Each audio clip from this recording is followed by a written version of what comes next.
अखिल भारतीय कुर्मी महासभा की बैठक हजारीबाग में। कई निर्णय लिए गए।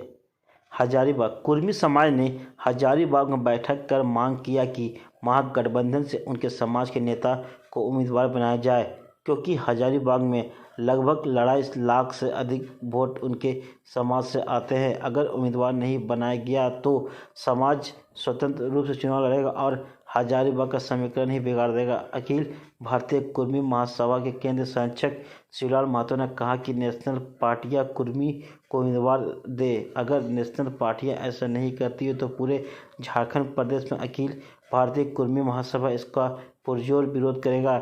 एनडीए और इंडिया गठबंधन पार्टी इस सवाल को दरकिनार कर चल रही है। समाज को अपनी ताकत दिखानी होगी। सभी पंचायतों में समाज बैठक कर अहम फैसला लेने का काम करेगी। कुर्मी महासभा के प्रदेश अध्यक्ष कामेश्वर महतो ने कहा कि समाज के लोग एकजुट होकर संगठन को मजबूत बनाना है। समाज में जिन्हें टिकट मिलेगी उसे पुरजोर तरीके से समर्थन करेंगे। समाज के लोग एकजुट हो। जनसंख्या के आधार पर हमारे समाज को राजनीति में जगह मिलनी चाहिए। लोकसभा चुनाव गहमा-गहमी पूरे हिंदुस्तान में है, लेकिन हजारीबाग में हमारी आबादी बहुत अधिक है और जो भी पार्टियां हैं, राष्ट्रीय पार्टियां कुर्मियों को छलने का काम कर रही है, चाहे वह रांची हो, चाहे वह गिरिडीह हो, चाहे वह हजारीबाग हो।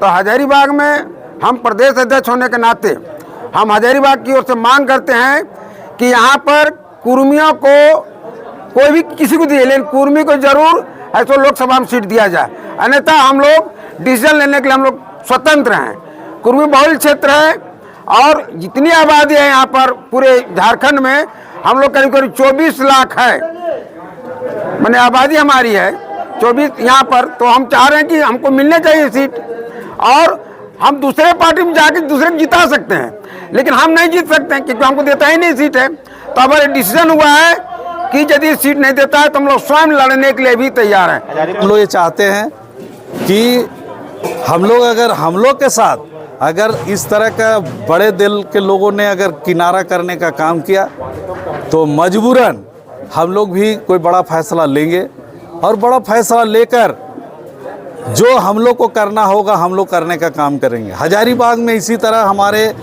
जब टेकलाल बाबू चुनाव के लिए जब सामने आते थे तो टिकट लोग नहीं देता था, मगर जब उन्होंने समाज के लोगों ने निर्णय लेकर और उनको चुनाव लड़ाया, जीते नहीं मगर सबका समीकरण खराब कर दिए। जो जीतने का खूब ताली बजाता था वो हार करके वो चला गया और परिस्थिति बदला।